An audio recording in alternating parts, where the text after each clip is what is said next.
Chapter 1. The Case That Shook Chicago. The city of Chicago is in shock. Archbishop Rushman, a beloved religious figure, has been brutally murdered in his private quarters. The details are horrifying. Rushman was found stabbed multiple times, his body mutilated, and a trail of blood painting a grim picture. The police are desperate for answers, and the public is demanding justice. Enter Martin Vale, a high-profile defense attorney known for his confidence and flair. Vale thrives on high-stakes cases and media attention. To him, a case like this is irresistible. So when he learns that the police have arrested a young, stammering altar boy named Aaron Stampler, Martin sees his next big opportunity. The boy was found fleeing the scene of the crime, covered in blood and holding a bloody knife. It seems like an open and shut case. Aaron is a shy, soft-spoken boy from Kentucky, claiming he's innocent. He insists he didn't kill the archbishop and is terrified, overwhelmed by the situation. His innocent demeanor and troubled background awaken something in Martin, who decides to take the case pro bono, believing there's more to the story than what appears on the surface. Chapter 2. Digging Deeper. As Vale begins his defense preparations, he finds himself at odds with the prosecutor, Janet Venable, a former colleague and love interest. The tension between them is palpable, but Janet is relentless in her pursuit of justice. She's convinced Aaron is guilty and plans to put him behind bars for life. Vale dives into his investigation, scrutinizing every detail of the case. His team of investigators starts uncovering troubling facts about Archbishop Rushman, painting him in a less holy light. Rumors circulate that the archbishop was involved in illicit activities, including money laundering and secret deals with powerful figures in the city.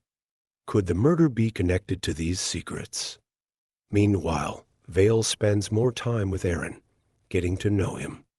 The boy appears to be deeply traumatized, constantly afraid and confused.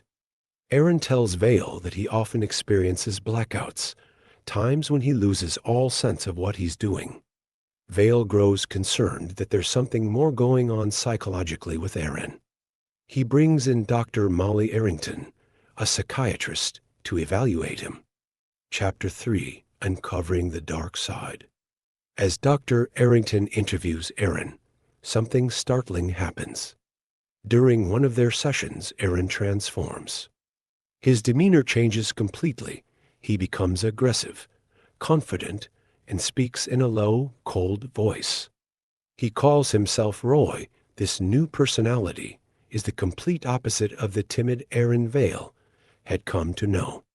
Shocked, Dr. Arrington informs Vale that Aaron may be suffering from dissociative identity disorder (DID), commonly known as multiple personality disorder. Roy seems to be a manifestation of Aaron's suppressed rage and trauma.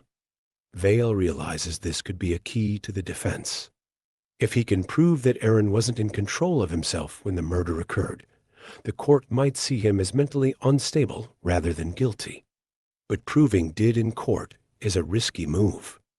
Mental illness defenses are often viewed with skepticism, and the burden of proof would be on Vale to show that Aaron's mind was fractured at the time of the murder. Chapter 4. The Courtroom Battle. The trial begins, and it's a spectacle. The media flocks to the courtroom, and the public watches every twist and turn with bated breath. Vale portrays Aaron as a victim, a broken young man who couldn't possibly have killed the archbishop of his own will. Janet, on the other hand, argues that Aaron was cold and calculating, committing a brutal murder to hide the archbishop's crimes. Dr. Arrington takes the stand, explaining Aaron's disorder to the jury. She describes how Roy is a separate personality, created by Aaron's mind to protect himself from past traumas, including abuse. But it's when Aaron himself takes the stand that things truly get intense.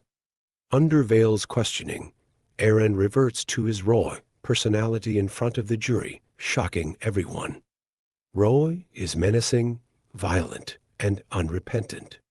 The jury sees the transformation with their own eyes, and Vale hopes it will convince them of Aaron's mental instability. Janet, however, isn't so easily swayed. She continues to push, suggesting that Aaron is faking the disorder. But as the trial progresses, cracks start to appear in the case against him. The evidence becomes murkier, and Rushman's dark past begins to haunt the courtroom.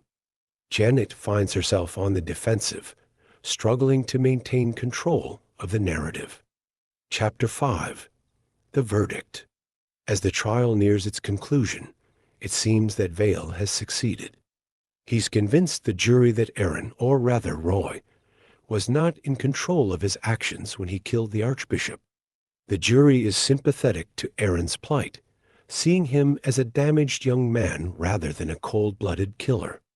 The court rules in favor of a verdict of not guilty by reason of insanity, sending Aaron to a mental institution instead of prison. Vale has won. His charisma and strategic thinking have saved Aaron from a lifetime behind bars. He basks in his victory, proud of what he's achieved.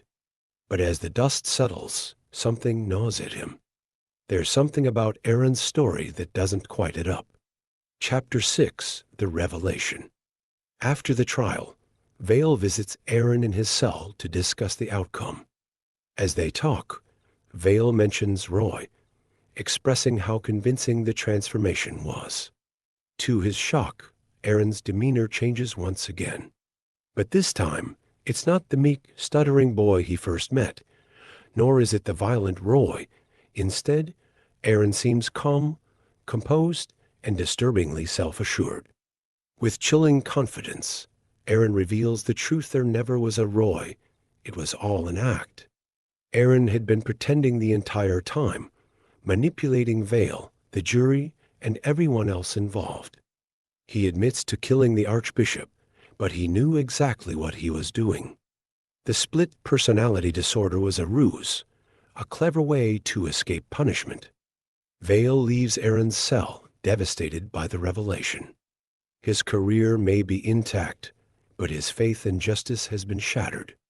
As he walks away, he reflects on the nature of truth and lies, realizing that sometimes the worst monsters are the ones we believe to be innocent. Martin Vale's victory in the courtroom was celebrated by many, but for him, it feels hollow. The revelation of Aaron's deception haunts him, a reminder that even the best lawyers can be blinded by their own ambitions. The legal world continues to turn, but for Vale, nothing will ever be the same. He's learned a harsh truth that justice, like the people who seek it, can be manipulated, twisted, and bent to serve darker purposes. And somewhere, in a cold cell, Aaron Stampler, no longer the shy altar boy, sits with a smile, having outwitted the system that thought it could control him.